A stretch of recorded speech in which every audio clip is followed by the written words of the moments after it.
You look at your calendar, I propose that we do it on April 17th.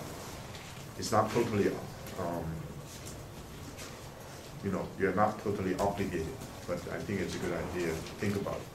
What I have in mind is that we meet at 9 o'clock, we'll find a place, this place may be right. 9 o'clock, and we meet until 12. Then we're going to share a lunch together, and you don't have to pay, so that's good. And then we'll meet maybe 2 more times. We're not going to meet the very last meeting, so on the 27th. Okay. So we'll make that announcement again. And I think let's begin. I mentioned more than once that I would like to listen to your choices of one statement in the analects to find either most rewarding or most intriguing. And we don't have to spend too much time discussing it. When you introduce your particular statement, you may want to say briefly why. And then we have all these statements, and then I give you a general sense of the analects. This is the end of the analects, and then we're going to begin with what's the next one? Right. Also for maybe for more than 2 weeks. But anyway. Let me first ask for volunteers. Anyone want to begin? If there are no volunteers, simply point to. Yes, please. So this was 13.26. 13.26. Yeah. What if you use this one? What is the page? Oh, thank you. Okay. There's no need. Okay. So I actually. Read it first. Okay.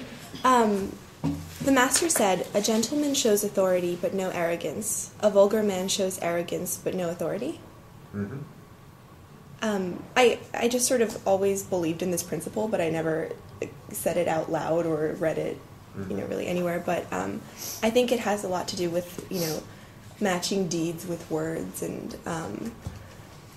being in line with what you propose to achieve. Mm-hmm. So I thought that, it really sums up what you see a lot in the world. I think that there's a lot of arrogance that takes place of true value, and then where there is value, there should not be that arrogance, and I see that very often. Great. We are all somewhat ignorant. There's so many, we call it the veil of ignorance. No matter how erudite the scholar turns out to be, there's something that we do not know. Mm-hmm. But if ignorance is combined with arrogance, there's no way out of the picture. I think also at Harvard, some of the greatest people that I've met, whether they be professors or students or whatever their positions are the most humble. So I think this definitely applies to life experience. Anyone else? Go ahead. No, someone else is playing it. Sure. Go ahead. I've got one for which is page 21. When Zulu could learn one thing, his only fear was that he might learn another one before he had the chance to practice the first. Right. And I really like that one because I felt that so often we end up moving on to new things before we really understand the first thing, and the prior things are so often foundations for later things. Mm-hmm. I think this is, in a way, in keeping with the first one, right? It's the combination of knowing and practicing.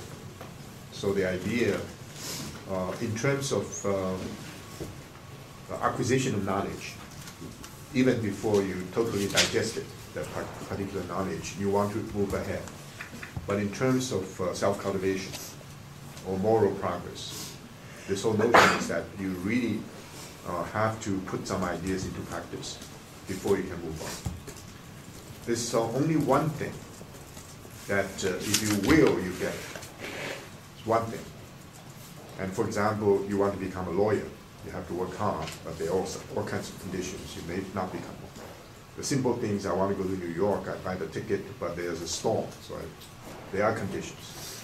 There's one thing that your willing itself entails or implies that you'll get it. And that's the only either in religion or in morality. For example, if you want to become a Christian, that decision itself helps you to become. If you want to become a Buddhist. Another thing is, if you want to improve yourself, I mean seriously, then that understanding of the improvement itself has helped you to improve yourself. So that's exactly the notion that once he heard about something, and if he really listened to that, we call it deep listening, then he would take advantage of that knowledge and improve himself. Okay, furthermore? Yes, please. It's 14.44. Mm-hmm. It's kind of long, but I just like read it. Read it. Oh, the boy from the village of Chue was employed as his messenger. Someone inquired about him, saying, "Is he making any progress?" The master said, "From what I see, watching him as he grabs a seat for himself or walks alongside people older than himself, what interests him, it seems, is not how to progress, but how to arrive quickly." So, yeah, I feel like, in a sense, it tells a lot.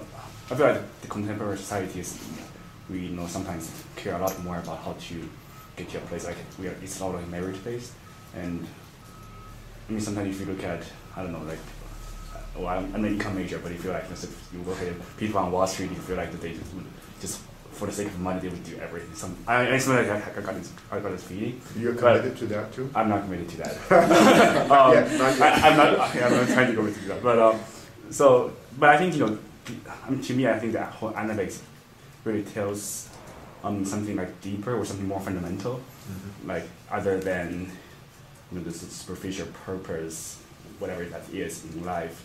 There's something that you have to keep as your sort of standard behind all of your behaviors or thoughts. So I think there's something here. So I don't know what that is right now, but try to. In a sense, superficially, in terms of behavior, you see someone who's forward-looking, done all kinds of things, so you have some admiration. Then suddenly you realize the person is trying to tie up loose ends prematurely. You haven't really got to that position, because any kind of moral self-cultivation requires a gradual process. If you try to do it in a hurry, and in fact people notice, you have not yet gotten there, you think you have. Now let's look at art, music, for example. Some people can play very well, and that kind of showmanship is not something that a person has, deep understanding of what's going on. So there's a difference between what you can do because it's radiating out of you, which is almost like part of you, and someone who's doing it in order to impress others. Right? In the notion that learning is for the sake of self, is not for the sake of anyone else, not even for the sake of your parents, for the sake of society, and so forth. If you don't do it for yourself, which means character building, even if you help society, if you intend to help society, in the long run, you're not going to do that. At least do that well. Right? Okay. This was actually not in the book, but I read this in Chinese before, but it's 19.6. It's not in the book. Yeah. Okay. How can it's not in the book? I just saw that it's not in the 19.6. Yeah. You go ahead. Okay. So Zixia said they are learning extensively and having a firm and sincere aim, inquiring with earnestness and reflecting with self-application. Virtue is in such a course. So I think when I read this in Chinese, like it's very balanced, it's very poetic. Like there are 3 verses of